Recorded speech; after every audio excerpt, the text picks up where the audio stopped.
People, the latest news has just come out from Detroit. T Grizzly is in a hell of a situation. There's a lot of information. There's a lot of what looks like misinformation going around about this situation. But people, I've got the goods. I've got unseen stuff. I've got things that you will not see anywhere else right here in this video. So we're going to get right into it today and try and get to the bottom of this, frankly, insane situation regarding T Grizzly. So let's just go all the way back to the beginning, all right? It was back in 2019 when the very, very unfortunate situation happened to Detroit rapper T Grizzly. His auntie, JB Whitaker Brown, I've got a picture of her here in this document. And sorry about the low resolution, but there's a lot of posts relating to JB that have, interestingly enough, been deleted. So some of what you're going to see in this video might be a little bit low quality, but I'm coming at you with the exclusives.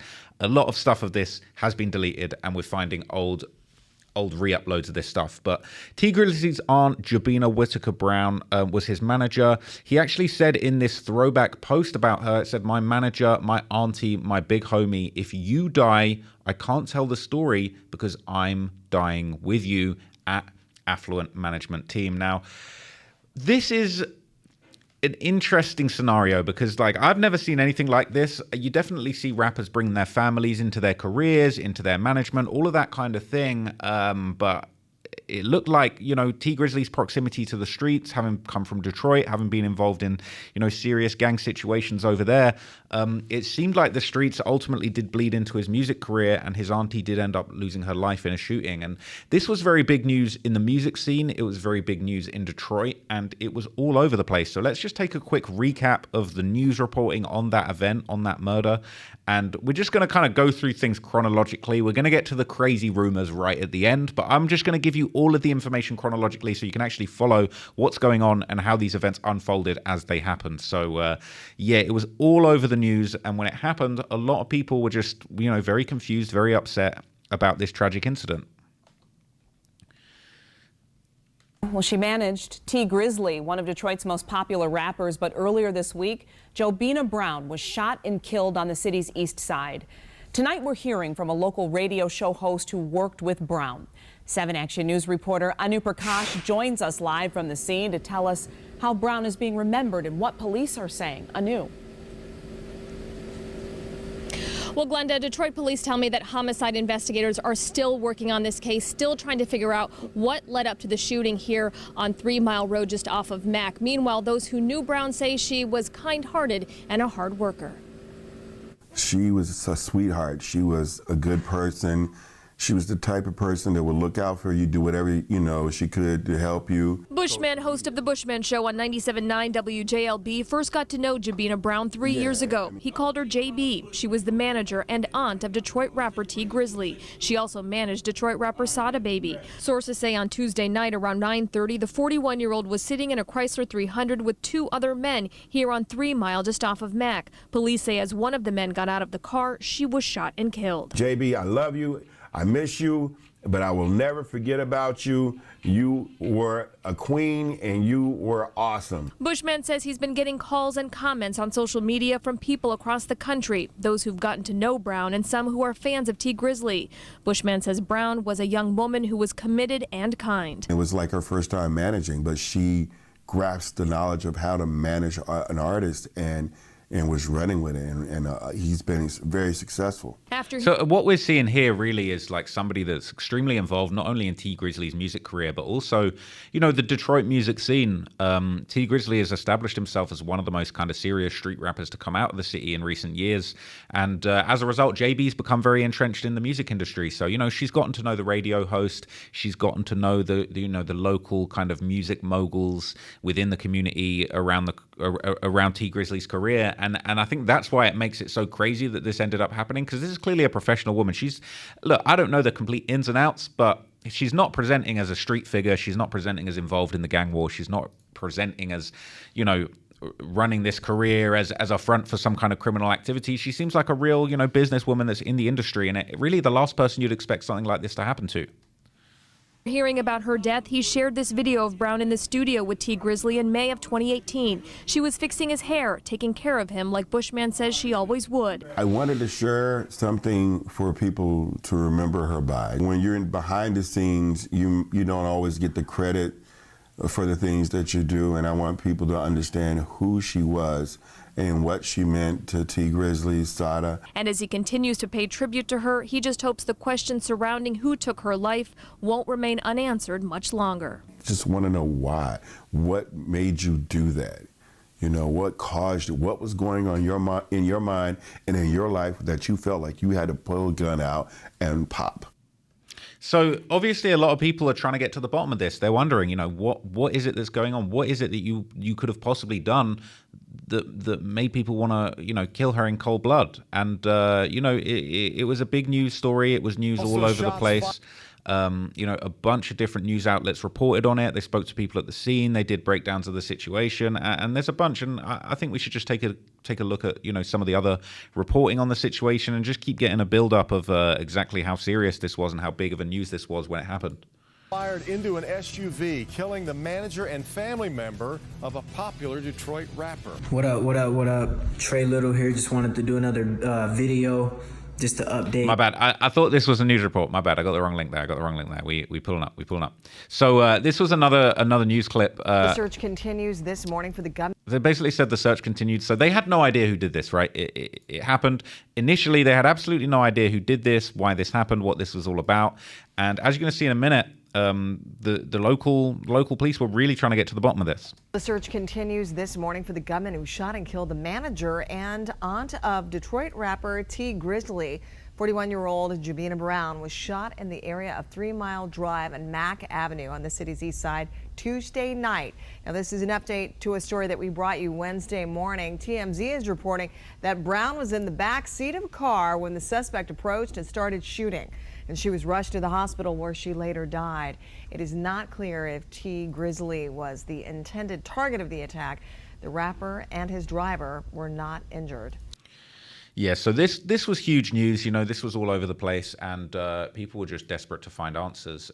It ended up getting to the point where there was actually a reward that was offered for any information about who actually ended up doing this heinous crime. So the cops were serious, and a $2,500 reward was offered for info about the murder of T. Grizzly's aunt. Now, I'd say that's a little bit low, to be completely honest with you, but, you know, it is what it is. Maybe that's what they had in the budget at the time. But, yeah, that's what was going on. So, you know, a $2,500 reward was offered to basically find any leads that would lead to an arrest in this situation. The 41-year-old was hit by gunfire and lost her life. There really wasn't anything new to say, right? And this was a little while after. This was March 19th, 2020. The incident happened in August 2019. So nearly a year went by. They didn't really get anywhere with the investigation. They were offering a reward for information on the murder. And in the meantime, you know, the really sad situation is that you had T. Grizzly essentially, you know, publicly at least, mourning the loss of his aunt. It wasn't just T. Grizzly that would be mourning either. Sada Baby, another Detroit rapper who's kind of locked in over there, essentially had to identify the body of T. Grizzly's aunt. And this is a Vlad TV clip where he's speaking on that and just kind of sharing the really sad aftermath of this incident and what ended up happening. Yeah, do that one? Okay. Yeah, because that case open, man. That case is open. Okay, and they haven't solved it yet, so. Okay, I got you. I didn't realize that. Yeah, it ain't no biggie. I don't got no problem with talking about my auntie, you feel me? But once they done with it, you feel me, I'll be the first nigga to talk about whatever motherfuckers want to talk about. Well, I'm sorry, man. That's a tough situation to go through. Her dying, it hurt. So people are posting this on the Detroit gang subreddit, Crime in the D, saying, what if he knows something? And really the consensus seems to be that maybe there's more than meets the eye with this story. But in the aftermath of the incident, obviously T. Grizzly was heartbroken. You know, publicly he honored her on Instagram, but interestingly, it was a post that was actually deleted. So this post that he posted in honor of her after she passed away, interestingly, has been deleted from his account. Now, a lot of people are saying that's quite unusual. You know, if this is your aunt and she was killed and you have all this, you know, love and admiration for her, why would you delete, the caption and the post that you put for her? Now, this is very badly formatted right here. But essentially, he basically posted, since I was 12, we've been going everywhere together. How have you gone to heaven without me? I don't even know what to say, JB. I just wanted to show the world your smile. I love you so much. So, you know, T Grizzly basically is now posting. He's posted that. He's deleted it as time gone on. Now, look, I don't think him deleting the post that's in tribute to his auntie is necessarily proof that he did anything, that he had anything to do with it. You know, maybe you're going through heartache. Maybe you just don't want that on your page. Maybe you don't want to be reminded of the heartbreaking situation. Who knows, okay? That doesn't mean anything. But at the same time, it is interesting that that tribute would have been deleted, right? And he did another post that was also deleted that I couldn't find the post itself, but I could find the text. Where he'd said, you know, essentially, I appreciate all the love. I wasn't ignoring you guys. I've just been speechless. And this was an older post that also has been kind of resurfaced, basically paying tribute to her and saying she quit her job in 2016 to manage him and wishing a happy Mother's Day to his aunt there. So it was only a month after the incident when T Grizzly releases this tribute song. It's called Satish, which is actually her middle name, and essentially is paying tribute to his fallen aunt after this situation that happened. And what's interesting about this is he has a couple of lyrics in here which I thought are really interesting to look back at now, because obviously, look, we're going to get into it in a minute, but a lot of people have this ridiculous theory, this crazy theory that T Grizzly had some kind of romantic relationship with his own aunt, right? There's a lot of crazy theories. We're going to get to them in a bit. They're saying he got her pregnant, they were together. Now, he addresses that on the first lyric of this song all the way back in September 2019. He says, loved each other way more than we loved life. We were so close, people thought we had a love life. We loved each other way more than we loved life. All right? So T Grizzly is referring to his manager. People saying that they thought that they had a love life because they were so close. All right? Now, look, I haven't seen anything yet that seems to indicate that there was anything like that. And I think him making statements like this 6 years ago is kind of getting ahead of these rumors, right? We were so close, people thought we had a love life. So he basically goes throughout this entire song kind of breaking down the situation and talking on what happened. He's saying, I used to be like, I don't need security. I don't want these guys thinking that I'm in fear. I told my driver be on point, but he wasn't hearing me. The shots went off. I'm steady calling. You ain't answering me. You scaring me. He's basically just going through the situation, breaking it all down, and addressing the heartbreak that he's going through at losing his aunt. But at the same time, elsewhere on the song, he does kind of make some indications that maybe some people thought, looking back now, are a little bit suspicious, right? There's rumors going on that maybe he had something to do with it. Maybe he lined this up. And it does seem like there's some interesting lyrics where he's kind of overly confident of what actually ended up happening. He's saying, look how they tried to do me, but got JB. Man, that jealousy so real. Man, that hate so deep. Man, that envy is so real when you make it out these streets. You saw it wasn't me and still shot. What she do to you? We was just winning. Now I'm crying at your funeral. But every tear I shed, another 1,000 on your head. Now show your face and think I'm playing. Now, I'm just reading these lyrics and I'm feeling a little bit like it's almost like he's over whooping. Now, look, I haven't seen any evidence to suggest that he was involved in this situation, but, all right, he's overly confident. He's saying, you saw it wasn't me and still shot. Like, how do you know? How did you know that they saw it wasn't you and still shot? How do you know they didn't just shoot up the car randomly thinking that you were in there and they didn't really see? You're saying you saw that it wasn't me and you still shot. What did she do to you? Like, you're talking directly to somebody, you're almost knowing a little bit too much, almost being a little bit presumptuous, you know. They tried to do me but got JB. It's interesting, okay? It's interesting. He even goes on to say, JB, I wish I was sitting outside with you and was in the back of that car with you. Okay, you know that your favorite rapper wouldn't have ever let them guys get you. I would have shot them, left them dying, leaking in the street. Wouldn't have ran, would have smoked the runts and watched that man go to sleep. And you think they came for her? Man, you know they came for me. So he's really putting that message across, saying they definitely came for me. You think they came for her? They came for me. They took my heart and my brains. They know I can't think.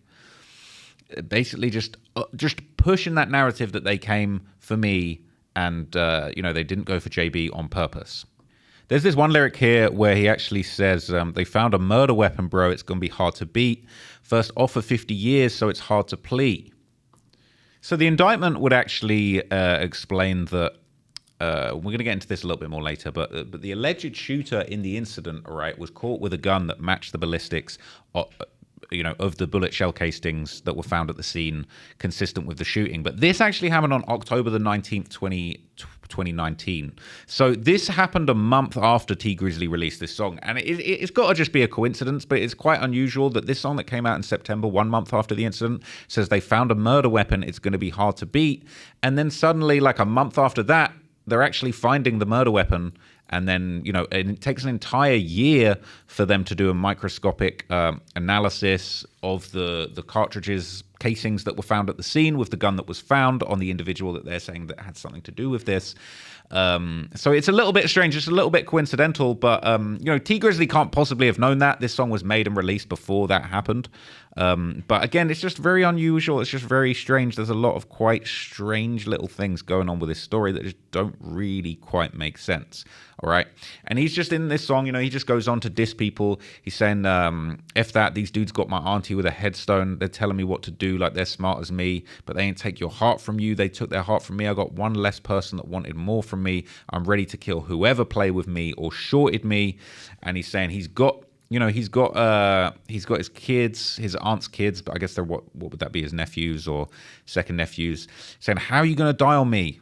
I pray they don't go to jail. I want them dead. I'm listening to the streets, hearing everything they're saying. I'm just waiting on a name, praying that they saying, I don't care if it's the mayor, million on his head, a whole ticket on his top. I wish I could take you up and beat your ass because I was just telling you about them dreams that I had. Dude, snatched my heart out my chest. Can't nobody replaced it. All right. Wouldn't have ever believed you was messing with your baby. Make sure T good. That's all I ever heard you saying. So he's saying, look, she was looking out for me. I was just like so heartbroken over the murder of her, and I'm ready to slide. I'm ready to put money on people's heads. Now, I'll be honest with you, yeah. If this really happened, so for example, look, you're on a song talking about putting money on people's head. I'll put $1 million on their head to get back at them. Now, I would just say it sounds like T Grizzly, he's talking a little bit hot. He's talking a little too openly about this get back and this revenge to really be doing it, if that makes sense. He's talking a little bit wild. He's talking a little bit reckless. And then come to find out the person who did it is involved in a crew that he's friends with. So there's just a couple weird little things that don't quite make sense in this situation. And things are just going to they're just going to continue to unravel and just get more and more strange as we go on from here. So the song itself and the release of this song basically promising to put money on the heads of the people that did this became news within itself, all right? So him actually making this song tributing his aunt and basically promising to have anybody that was involved killed suddenly goes viral. There's news clips about it, and T Grizzly's message is then being pushed. Well, a new music video by Detroit rapper T Grizzly reveals he fears for his own life after the murder of his aunt last month.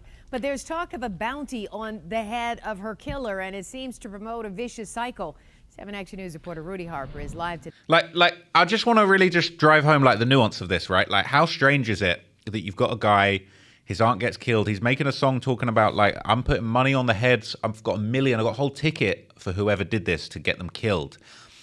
But it's like that's being reported on the news like it's almost like something good, like reports of a bounty. Like, it's very strange. You didn't see this kind of thing with Lil Durk. Like, you didn't see people making news clips about Lil Durk promising to get revenge for King Von and promising to slide for Von. Maybe because it's not, an auntie, a supposed civilian in the situation. But like, it's even just like making a news report about your plans to slide for your auntie is just extremely unusual. Tonight, with the call of an activists to end the violence. Rudy, explain. And Carolyn, there are strong emotions in this song by the Billboard artist. For the first time, he's expressing his feelings, even rapping he fears for his own life. All right, let's not get me in trouble there. Detroit artist T Grizzly shares an emotional tribute to his aunt and roadside manager who was murdered in Detroit. Action News at the scene near 3 Mile and Mack Avenue a month ago where shots rang out. You lost your aunt. Let's not lose another family member. Let's not lose you. Dr. Kim Logan Nolan, a family counselor, reacting tonight to the rapper's lyrics, which seemingly encourages violence, including a bounty on the head of his aunt's killer. Rudy, we want to redirect the anger, redirect the pain. Dr. Logan Nolan says she's had firsthand experience de-escalating gun violence in the hip-hop community. I had opportunity to counsel a young rapper, and he lost a loved one through gunfire. And I said, what would bring honor to your loved one? Let's redirect the lyrics to something positive and productive. I got an idea of what we need to do. While declining to speak specifically about the artist, Zeet, a local activist with New Era Detroit, says they are pushing forward to end the cycle of gun violence, starting with children. The kids is the future. Everything that we do has to be directed towards the youth. So, look, we've basically got the Stop the Violence campaigns popping off. T Grizzly's promising to put money on people's heads. But meanwhile, in the streets, things are getting pretty crazy, right? So soon after this incident happened, there was this viral video that was going around that purported to show T Grizzly sliding on the highway in his Rolls Royce, surrounded by a bunch of people in different cars hanging guns out the window. So he was moving militant after this incident happened, moving absolutely crazy and just rolling around breaking laws, basically. I mean, this video kind of angered me a little bit because it's just kind of like, bro, that's not how you can behave. Like, got guys just hanging guns out the window.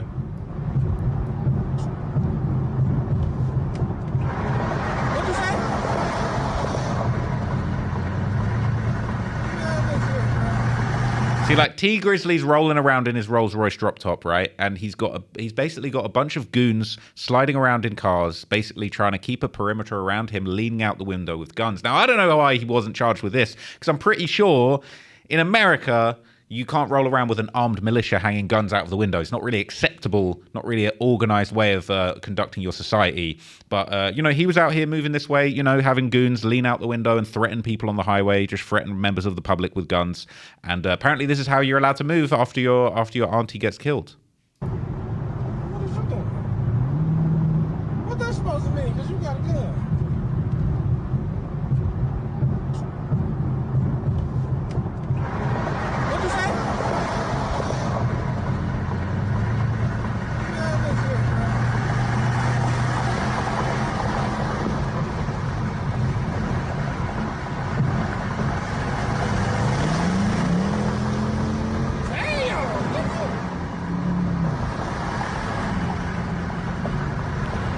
You see that? Now, where's the T Grizzly indictment, to be honest? I mean, I could probably send this to the FBI, but that's really no way to behave in a civilized America, in a civilized nation. But that's how T Grizzly was rolling. He took the law into his own hands. You know, he's acting like he's basically completely untouchables, rolling around with just guys just hanging out the window with guns on the highway, intimidating members of the public. So that's what's going on. But what ended up happening is that T Grizzly ended up doing his first interview after the situation. And this was an interesting interview. I've not really fully watched the entire thing yet. I know a lot of people have grabbed clips from it. But a lot of people are saying that the way he kind of told the story and how everything went down just kind of like didn't necessarily completely make sense, and that he was maybe over whooping a little bit. So let's take a little look at that interview and just, you know, just get some vibes as far as like actually what he was talking about and how he personally, outside of the music, recounted this incident. So this, I believe this interview took place in December of 2020, a few months, 4 months after the incident, 3 months after he released that song, promising to put $1 million on the heads of anyone responsible. And yeah, so here's what he had to say about it personally from the horse's mouth. None of the food is good. No, we want the blood out your auntie knew the passion that she had for you. Yeah.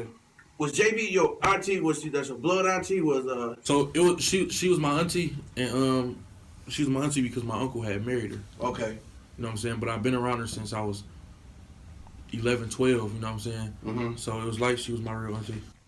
So she saw you from the beginning from your rap career. Yeah. So what got her so involved with the business? You know, your rap. And getting your career started? Because when I first came home, I had asked a lot of people in my family for a chance, because that's what I was really trying to do. You know what I'm saying? Like, can y'all help buy me a beat? I really want to rap. You know what I'm saying? A lot of them just wasn't taking me serious. Like, you better go get a job. What you trying to rap for? And all this other stuff. Right. And she believed in you? She believed in me. She was the only one. That first day out video, she paid for the video, bought the outfit I had on in the video, everything. Mm-hmm. You know what I'm saying? So what we playing right We've been rocking ever since. What we playing right here? Call of Duty. On the killing spree. Modern Warfare. Definitely on the killing spree. You nice with it? Watch this. Hold on, watch this. Oh, they shot his ass. Oh, let me see. Let him see. My partner just killed me with his weekend. Watch me capture that shit right quick. I'm capturing 8 rounds. Okay, boom. T Grizzly always on it with the gaming, man. All right. So, let's JB, man. So, again, so she was the one that believed in you. She took her money and put it into your career. And she quit her job to start managing me. Yeah. Did you? When she said she wanted to do that, did you try to talk her out of it? No, hell no, I ain't trying to talk her out of it. Because she already had money, so she was already straight for real. Okay. And I really needed that. And I saw that she was the only one that really believed. She was the only one I could trust for real. You know what I'm saying? So I was all for it. Okay. Like I said, whenever she needed something, man, she would definitely reach out to me. Yeah, and you know me, you and her linked up on a couple occasions. Yeah. You called me at the casino getting struck one time. Yeah, I seen you over there, man. They bite your ass over there today? They did. So at this point, he ends up going, like, actually explaining the entire story of everything that happened that night. And this is the part that a lot of people have really poured over and really drilled into to try and get details, maybe try and catch him out. I'm just going to watch it with an open mind. Yeah, man, can you kind of go over that night with us? I know y'all was at the studio. I seen you on your Instagram. Yeah, so we was at the studio with Guapo and Jay Swan or whatever. And, I'm going over my cousin's house, my older cousin. Mm-hmm. He was real close with my pops, just like my pop's brother. Mm-hmm. And I always try to, you know what I'm saying, show him some love because that's another wound we really ain't healed from. Okay. You know what I'm saying? So I went over there and I was telling her, like, come in the house. And she's like, no, I don't want to go in. I'm begging her to come in the house. You know what I'm saying? Like, certain areas, you just can't, you got to move right. Right. You know what I'm saying? It ain't about where you at. I could go anywhere I want to. Right. But I got to move right. Right. You know what I'm saying? So if I'm moving right, can't nothing happen to me. So I'm telling her to come in the house. She's like, no. Because JB was kind of like funny acting about dirty houses. Okay. And stuff like that. The house wasn't even dirty, but to her, she just a clean, real clean person. Okay. It's like, no, I don't want to go in them people's house. I don't want to sit on their furniture and all that stuff. I'm like, all right, I'll be right back. So I'm knocking on the door. My people's taking so long to come to the door. You know what I'm saying? And they finally come to the door as soon as I see her. As soon as I see my auntie, she about to open the door, I hear a whole bunch of shots going off. You know what I'm saying? Behind me. I hear a whole bunch of shots going off. So I get down. Some people are kind of pointing out that, like, it seems a little bit strange. I mean, I've heard both sides. I've heard some people say that that's a normal thing. Some people of the older generation, they might not want to go in someone's house if it's too dirty. If it's a trap house, if it's a mess, if it's full of roaches, they might be on some stuff where they're just like, yeah, I'm not going in that house, it's too dirty. Other people have said that doesn't really make sense. If you're a manager, his protector, what's the big deal? You can just go into the house for a little bit. I could see it both ways. If she didn't want to go into the house that it was dirty, and she waited in the car, and then T Grizzly, somebody slides to end up hitting T Grizzly, that makes sense. But if you want to be a conspiracy theorist, you want to believe that T Grizzly arranged this thing, for whatever reason, she was placed in that car, and the unfortunate situation kind of ended up happening with her in this vulnerable position in the car, and T Grizzly just so happened to not be there. But again, we don't know for sure. I don't think they about to come to the side and start, shooting at me, and I ain't got nothing on me at the time. My cousin ran out with a gun. I'm like, perfect. So we ran out on the street. When we ran out, my driver was gone with no cars out there. I'm like, She was in the, so what was the vehicle? She was in the car? Like, she was in the car. Okay. She was in the car on the street. So my cousin ran out with the gun or whatever, and we ran out in the front to see what's going on, and to, if somebody up on us, we gonna get them off us. So once we got outside, once we got in front where they was at, my driver gone. There's no cars out here. Okay, wait, let me ask you. So was you had to enter the back door or something? Yeah, I was okay. Side door. Okay, I get you. Okay. But basically, I don't even know what's going on at this point. Okay. So we in the front, I look in the street. I don't see no glass in the street. So I'm like, oh, they straight. You know what I'm saying? That's probably some, I didn't even think this had nothing to do with us. Okay. You feel me? Right. But my cousin still came out there with a gun though. So I was cool with going out there. I'm like, I ain't see no glass in the street. I'm thinking they heard some shots and pulled off. Okay. So now I'm mad now. Like, y'all heard them shots, why would y'all leave me over here? Right. You feel me? You could at least call me and told me, like, it's too much going on over here. Come on, we gone. You know what I'm saying? To my driver ended up calling me, like, and told me what happened. So basically what happened, they walked up to my door and opened my door. You know what I'm saying? Some niggas opened my door trying to get at me. Ended up hitting her up. Would they hit her on the body? So again, this is just another aspect that I think has sparked a lot of conspiracy theories. They're saying he opened up my door and tried to shoot at me and got her. Now, I think that there's just a whole bunch of stuff where it's just like, a lot of people feel like T Grizzly is maybe overly claiming, like overly pointing out that they were after him. I mean, he is the ticket, he's the meal ticket, he's the famous rapper, he's the one that's got issues from the city. So yeah, look, most likely they would have been, whoever they were, would have been trying to get to him. But on the other hand, it's kind of like you're overly cooking that it was you. Who knows? Like, why couldn't it have just been a completely random psychopathic encounter? That shit happens in America. Random psychos pull up with the sticks and try and do a mad thing. It's not unthinkable that would happen, but it is what it is. And you know what I'm saying? So T Grizzly is definitely overly confident in the lyrics and in the interviews that they were after him. They wanted him. They even opened his door to get him and got her. Like on her side and her arm. She didn't get hit in her head or her face, and that's just all on her side. You feel me? How many on times? The side where her heart at. Oh, yeah? Yeah, on the side like where her heart at, too, so that shit was fucked up. She got shot like that before a long time ago, my uncle. Okay. It's like T Grizzly's talking in the song about how did they see that it was her and still get her? They saw that it wasn't me and they still got her. They still shot at her. Why would you do that? And then in here, he's saying, yo, they were opening my door. They were coming for me. They were opening my door. He doesn't say they thought she was me, but he's saying my door. He's kind of inferring that, right? So it's kind of, some people are thinking those two things don't quite add up. His car got shot up, and she got hit in the exact same place, but she lived. You know what I'm saying? Because she went straight to the hospital. Okay. My uncle drove straight to the hospital as soon as it happened. But was she alive when did she die on the scene or the hospital? I don't even. I think that no, she died at the hospital. She was still alive. She was still breathing and everything. She called me. She called you while she was shot. She called me. What'd she say? I was trying to talk to her. I didn't hear what she was saying. Oh. She couldn't really form no words. You know what I'm saying? But like niggas was coming for me because they opened my door. Okay. They were shooting in the car. They hit her 8 times though. So super confident, saying they were coming for me. They were coming for me. He's super confident on that point. And I'm not denying that could easily be true, but this is where people are building conspiracy theories. You have no idea where this came from? No, I ain't got no idea where it came from, but it didn't even matter where it came from. It's like he, at the same time, he's got no idea where it came from, but it doesn't even matter where it came from, but also he's absolutely dead certain that it was for him. I feel like everybody was a suspect. I feel like everybody was a suspect. Everybody, including everybody? So even if a person wasn't a suspect, if I didn't like that person, it was escalated. My dislike for them was escalated times 10. So yeah, everybody was guilty around that time. Everybody guilty. So after this happened, I didn't see you on the ground for a while. What was in your head? Was revenge? Was you trying to figure out who did this? Of course, revenge was in my head. My people was telling me I got to be emotional. Right. You know what I'm saying? It's interesting, right? Because I think what I'm getting from this, it does feel a little bit like, you know, maybe a little bit of time's passed, maybe he's distracted by the video game, but it does feel a little bit like his responses are just a little bit unusual. Like they're not quite the sorts of responses. Like he's kind of like, yeah, I'm emotional. Yeah, I was going to slide. Like, I don't know. It's just, it's almost like if somebody really did come and murder your auntie, maybe you would have more venom, but then again, maybe a few months have passed by, he's made a song, he's not really feeling that vengeful about it. You know, it's unusual, but maybe he's just distracted by the video game and he's not really expressing that real emotion in this interview. You can't just act on it. You know what I'm saying? Let the police handle it, so I just let the police handle it. Family-wise, what was it? That really, I'll be real, that last line, that seems extremely out of character for what should be a pretty serious street person, right?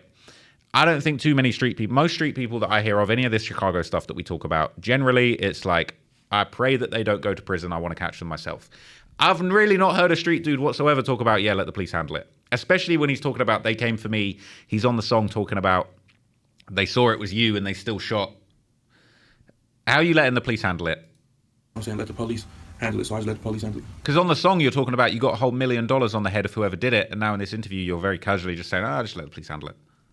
You can't just act on it. I'm saying let the police handle it, so I just let the police handle it. Family-wise, was anybody blaming you? Yeah, they blame me because they feel like it should have been me. And it should have been because it was for me. You feel me? So I ain't mad at them for blaming me. If my little brother was in the car with somebody or somebody. He's extra, you know what I'm saying? He's extra'd out that it should have been him and it was for him. But what's interesting is I feel like the way that he's saying is like, yeah, they were mad at me. People thought it was me. Anybody blaming you? Yeah, they blame me because they feel like it should have been me. And it should have been because it was for me. You feel me? So I ain't mad at them for blaming me. If my little brother was in the car with somebody or somebody who I really love and my little brother get killed behind somebody else's shit, I'm gonna feel like you guilty. So I'm gonna feel like you did it. Right. It's your fault. So is it beef? Do you having a lot of beef out here? I ain't got no beef out here. Niggas just don't like me. Why you think? Why would they? Why you think? I mean, what, you haven't done anything? Is it your success? Is it something from your past? So don't nobody really know me personally. I don't know none of these niggas personally. So you can't have no personal problem with me. You feel me? So what other reason is it to not like me besides what I got going on? It's funny. It's just for some reason this just really reminds me of the YNW Melly situation where, you know, 2 of his friends died. Allegedly he had something to do with that. But I think what happened was like, I just think around that time, especially the period like after, you know, Melly's friends passed away and before he got arrested, there was almost this like, it was sort of like the way it was being communicated was like, yeah, they killed my friends out of jealousy, or like they hate me, they don't like us, you know, they don't like us. They're mad. They're jealous. I haven't really got ops out here. Now, I've not had enough time to look really deeply into T Grizzly street beefs, but from what I understand, you know, like, he's basically saying here, like, I ain't even got any street beefs that are that serious. I don't know who would want to kill me. They're just jealous. My music industry ops are jealous. Now, if you speak to anyone from Chicago, it's a different story. It's, bruh, we got real problems out here. It's real static. I could get shot up at any time, and I know what's going on out here. So some of these comments, they just seem a little bit out of character, a little bit out of place. But again, that doesn't necessarily prove anything. That's just the way I feel about it. You feel me? Well, man, look, you like, you see how we kicking right now? Yeah. Most of the people that don't like me, we ain't even had this. You see what I'm saying? And if we did have this type of relationship where I was kicking with them and they don't like me, it's because they did some whole shit and I don't fuck with them no more. And for me to not fuck with you no more, that mean a lot, because you're not gonna find another nigga like me. You will never find it again. 5,000 years ago by, and there'll be another person like me. And I ain't even talking about just what I got, I'm just talking about like my heart. the type of person you are. You feel me? Like I've heard things, you know, people, you know, of course, when people know you from your past, they want to bring that up. Yeah. And what you heard about my past? just, I mean, shit. Just, you know, the things that you've done. You know what I mean? Yeah. And so, you know, everybody got a past. Yeah. So when you start making people say like, well, I remember this nigga was this, he was doing that, or you know, he ain't doing for his family and whatnot. Yeah. And when I tell them, I say, well, you know what, man, the conversation. When people get to talking about this family shit, you got to understand what I believe in. Okay. See what I'm saying? Like a lot of my family members, like I was locked up for 3 years and some change. Okay. A lot of my family members, I forgot how their voices sound because they wasn't fucking with me. Mm-hmm. You know what I'm saying? And they knew exactly where I was at. And I was 10 minutes away from the city, so they could have came and saw me. A snap cost 20 cents. You know what I'm saying? Motherfucker get high, all this other type of shit. Left me for dead. And then when I came home, I was even willing to forgive him when I came home. I'm on some shit like, all right, bet. Just tell me, you know what I'm saying, take off with this rap shit. They ain't even believe in me. They want to fuck with me on that. I'm like, all right, bet. I mean, how many chances you got to give a grown motherfucker? How your mom doing? My mom doing so great. look, there's clearly a lot of bitterness. There's clearly a lot of animosity in T Grizzly's family. It's a very complicated situation, but obviously everything just went absolutely crazy when the news hit that this individual, okay, 600 Wu-Tang has been arrested for the murder of JB, also known as T Grizzly's aunt, because he was caught in Chicago with the murder weapon and cell phone data put him at the crime scene for 2 hours on the day of the incident. Now, this has been this big shock thing that's came out. But what's really strange is I managed to get my hand on the full paperwork, and the timeline of this doesn't quite, like, it's not that it doesn't add up, but it's like, this is old news. Like, this is from actually 2020. He got caught with the gun 2 months after the murder took place, and then suddenly, like, it's taken a while for this to even hit the news. I'm a little bit confused as to why this has suddenly become breaking news right now, but at the same time, it is what it is. So let's take a little look at the paperwork that I've got for you guys here, and we'll just basically just run through this, and I'll just give you the updates and then a couple more theories before we wrap it up. All right. So on August 20th, 2019 at 9 p.m., Detroit police were dispatched to Buckingham and Mack Avenue for reports of a shooting. They observed a black Chrysler 300 parked on the corner. The driver was pulling a female victim from the rear passenger side of the seat. The female victim, who I believe they're talking about JB there, sustained multiple gunshot wounds, was transported to a hospital and pronounced dead. According to the driver, he'd been inside the car at a nearby location when an unknown black male opened the left side rear passenger door of the car, firing multiple shots into the rear passenger area where the female victim was sitting. The driver then drove the car away, called 911 and pulled over at a gas station nearby. Now here is where people start getting cooked, all right? People start getting charbroiled.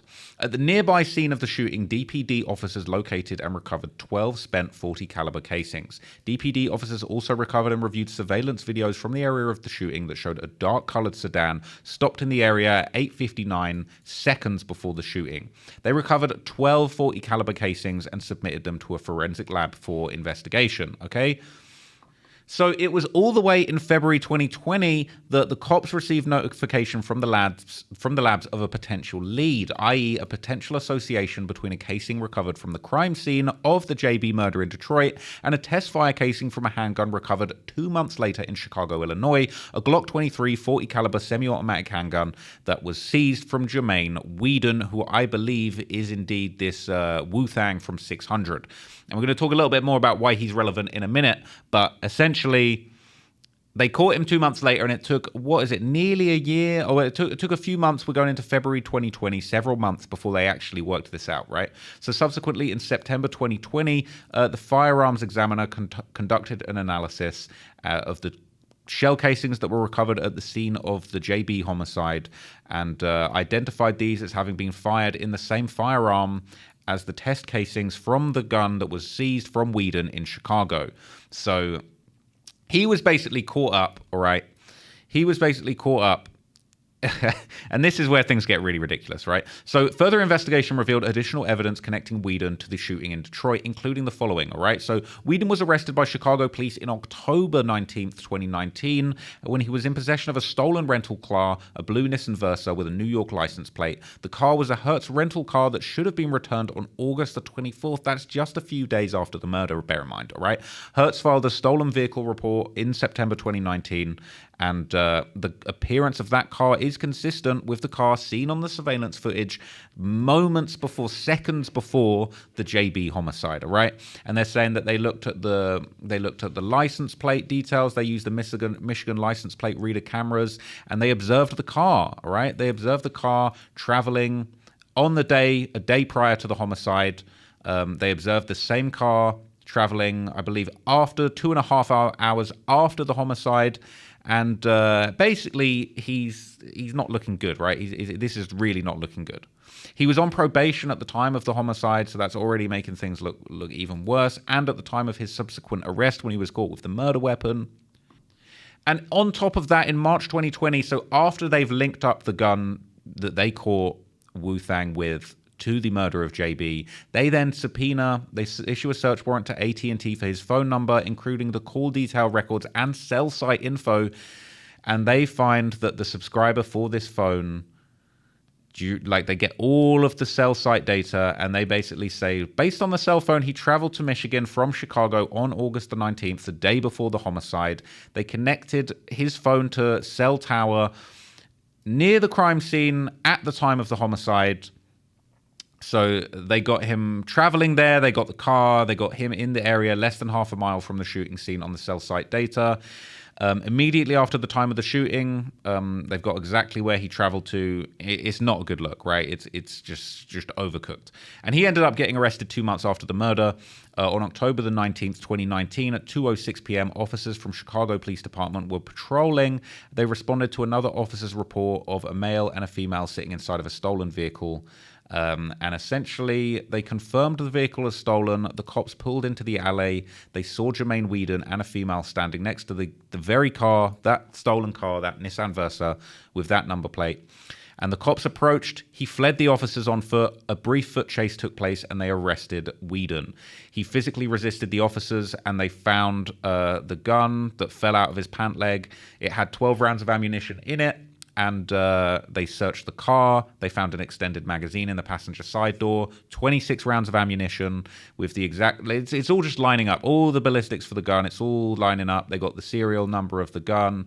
They recovered ammunition. They sent it all to the forensic labs, and everything's all been put into the ballistics information system and the database. So it's fully cooked, all right? And Whedon's got a crazy criminal history. He's got several felony convictions. He's got aggravated unlawful use of a weapon and vehicle. He's got another conviction for unlawful possession of a weapon by a felon. He got 42 months for that. And basically, it's not looking good. In August, a special agent reviewed the history of that gun and that serial number. And they basically determined that the gun was manufactured outside Michigan, and it had traveled all interstate. It traveled in interstate commerce from its point of manufacture. So now you've got gun trafficking, now you've got murder, now you've got extremely serious crimes all taking place. And Peter, we're not even done. Okay, so this is Wu-Thang from 600. All right, so they're saying that this is the individual. He's a Chicago. I don't know if OG is quite the right word, but he's affiliated with the crew 600. As you may or may not know, 600 is a notorious Chicago gang and crew. Loads of famous rappers and gangsters and all sorts have been affiliated with 600. You got Rondo Number 9, that whole situation where the cab driver ended up getting killed. 600 is extremely close to O-Block. King Von has been said to he technically was a 600 member because he was putting in so much work. Lil Durk's got associations. There's Booker 600. There's all these guys that are affiliated. So Lil Durk's OTF crew and King Von's O-Block crew, and then 600. L.A. Capone, Tay Capone, all these legendary members. All these guys are all clicked up. They're all connected. And, how on earth has this ended up being a situation where T Grizzly's aunt has ended up getting killed by a 600 member, right? So once this broke on the Crime in the D subreddit, people are saying, what the F? Like, how? What is going on? They can't believe it. They're saying Wu Thing is currently arrested in Detroit as a suspect in T Grizzly's auntie murder. So I don't know whether it's taken 5 years for them to bring charges or these murder charges have just dropped and they've had the ballistics from years ago. Bear in mind that paperwork that I just read, I think that paperwork was filed in 2021. So this has just been sat there. This has only really reached the news recently. And everybody's speculating. Now they're saying, did bro set the play on his auntie? You know, people are wondering, like, how is this even possible? People saying, I told you guys he set her up and you were acting like I was crazy. The streets been knew this. People are saying, I remember you were saying it in Reddit that he set the play on his auntie and now I'm starting to believe it. And the reason why people say this, okay, people say, now I'm looking at the Satish video different, all right? So look, the reason why a lot of people think that this was something to do with T Grizzly is because actually, like, 600, that crew, they're very close with OTF, Lil Durk's crew, and T Grizzly actually appeared pretty prominently on an OTF compilation mixtape album that I'm just going to pull up for you now. So T Grizzly's actually got a bunch of songs with OTF artists, obviously, like Doody Low here was, you know, very close to Lil Durk, very close to King Von. They've got this song called Hood Barchi, and on this song, T Grizzly is saying GG OTF, which is Grizzly Gang OTF. He's saying that our crews are locked in together, all right? So he's basically, you know, he's basically just keeping it real. He's letting the world know that in 2014, despite, you know, this person allegedly from 600 murdering his auntie and him having, according to his song, $1 million bounties on the heads of the people that did it, he's still locked in, and either he's completely unaware that this group of people that he's supposed to be friends with had something to do with killing his auntie, or, as the Reddit seems to believe, he knew what was going on, he backdoored his auntie, and he used these guys that he knew from Chicago to make the play happen. And there's a bunch of other songs. This song's Chess that was on the Only the Family album. So T Grizzly is doing solo songs that are popping up on the OTF album, right? And it's a good song. Like, I really like this song. I've been bumping this song recently. I don't know why, but this song came up on my shuffle recently, and it's been on my playlist. I'll be rocking with this song. He's talking about, you know, just all these, you know, it's a drill song, right? It's a gangster song. There's a bunch of different lyrics in there. He's not really talking about the murder, but, you know, he's talking his stuff. He's talking his gangster stuff, and he's locked in with OTF. Now, this was 2021, so this was only a couple of years after the incident. But still, there's song after song. There's a bunch of tracks that he's connected to. You got Game Face with Booker 600, and I'm going to get to that in a minute. But Booker 600 is a legendary rapper to come out of this Chicago scene, and he's clearly a very close friend of T Grizzly too. So, you know, T Grizzly has seemingly been very close to Booker 600, obviously a legendary member from 600, a legendary guy, you know, plugged in with that whole crew. And, you know, stuff like this, these pictures had a lot of people saying this was a backdoor. You know, you got 600, you got everybody, you know, everybody's chilling with this guy, Wu-Thang. A lot of people are just saying, how is it even possible that T Grizzly is even locked in and friendly with these guys when stuff like that is going on? Okay, and with all of this going on, all right, people predicted this on Reddit years ago, and this set of DMs had been going around, right? And so 5 days ago, someone's reposted this stuff that was posted here years ago. They're saying you might owe these guys an apology. So there was DMs that floated around from this Detroit Hits page on Instagram that had been reporting this years ago, saying JB, T Grizzly's manager and auntie, got killed by 600 OTF Booker, that backdoor, and MF. People saying auntie got smoked by 600 Booker, like how? And then there's a bunch of old comments here, people saying don't entertain this page, he's a weirdo, this is a load of cap, this is a load of garbage. Wasn't his real auntie, he was people saying he was hooking up with her. I don't personally believe that, but anyway, people saying they're telling everything. I don't think it's common knowledge. Ain't no way dudes in Detroit Hits knows who killed him. How's he got these people in his DM, but not who killed T's aunt? But people saying, damn, imagine if all this is connected with the Dirk case, like whoever was the informant is telling on even more murders. People are saying that T Grizzly Rico is coming soon, all of that stuff. And they're saying if the feds connect all this stuff and they find out T was paid to make this happen, it's going to be extremely hot. So here's a post that was going around in the Chicago subreddit 2 years ago, right? And they reposted that same thing that was there, but there was actually voice notes in this one, right? So people are saying 2 years ago, why are people in Detroit saying 600 Booker killed T Grizzly auntie? Like, people are just confused at this point. And here's the voice notes. They're coming. Everybody on the motherfucking east side know that, nigga. Them been facts, nigga. Fuck is you talking about? How the fuck you don't know? Fuck you mean? Fuck you know that everybody who killed everybody and popped everybody, but y'all don't know how 600 got down on Auntie though. The fuck wrong with you, nigga? What kind of crime reporter is you, nigga? Fuck you mean? So, look, all right, look. I need to go and look into this later. I'm excited to look into this. People are saying dudes will believe anything. This is cap. T Grizzly's still with Booker to this day. How do you not know? So this is what's interesting. A lot of people are saying, no way could 600 or Booker have had something to do with killing T Grizzly's auntie. They're still cool to this day. The only reason that they might have still been cool is if this was something that T Grizzly had arranged and had actually wanted to happen. I'm not saying that that's necessarily true, but this is what people think, all right? And this is crazy. People are saying Booker was at this man's wedding, all right? They really in cahoots on that stuff. They must really be locked in. I mean, look, they hang with each other every day. That's literally damn near his best friend. The plot thickens. Someone on this sub said years ago that T Grizzly paid Booker 600 to take out the manager because some money and she was pregnant or something. Now it makes sense why Sada was looking like that at the funeral and stopped messing with him.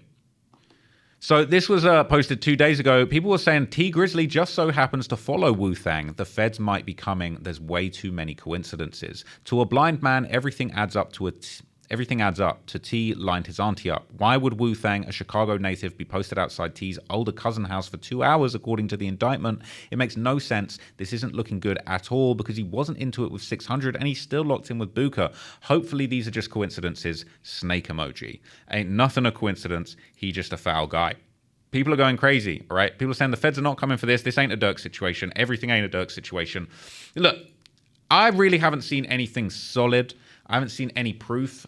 Anything substantial. And I will say that T Grizzly himself has come out. He's made a statement. This image is going around. This video is going around online. He doesn't really address any of the situations specifically. And a lot of people aren't buying it. But he's basically telling people, don't believe the internet. Don't believe the hype. People will say anything on the internet. That's not true. So you think you can't be fooled by the fucking internet?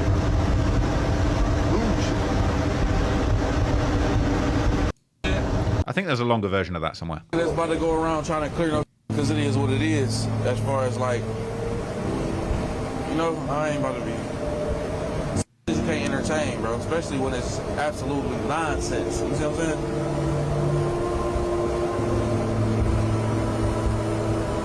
But you do got a lot of motherfuckers though that go to the internet and think that everything they see is facts. It's not a place for facts.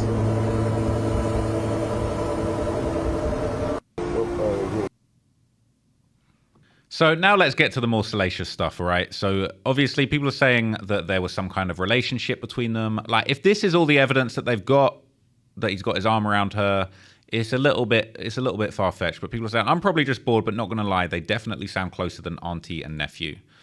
I mean, look, that's just them hanging out together saying, I'm his biggest fan. I mean, look, realistically, if you want to equate the love of a family member to a romantic relationship, just because that's something you're looking for to make it more spicy, that's fair enough.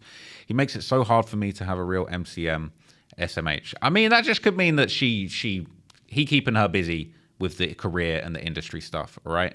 And saying you don't need one. Again, that doesn't necessarily mean that he's romantically involved. That could just mean he's saying, yeah, I don't need you getting a man because I need you managing my career. I need you locked in with what we're doing, all right? People, that last comment, people are saying is sus. They're saying, I've messed with my auntie, but I would never say something like that. Okay, look, that one is a little bit extreme, but there's basically just like all these kinds of things going on. A lot of people are speculating that he had something to do with it, that he had blah, blah. Look, realistically, I've read the full paperwork. It's definitely looking a bit suspect. It's definitely looking a little bit strange. You've got people, you know, T Grizzly is infamous for his GTA role-playing. People are saying, yo, he got a whole 21-episode series of backdoor induced for hours on GTA. It never gets tiring to him.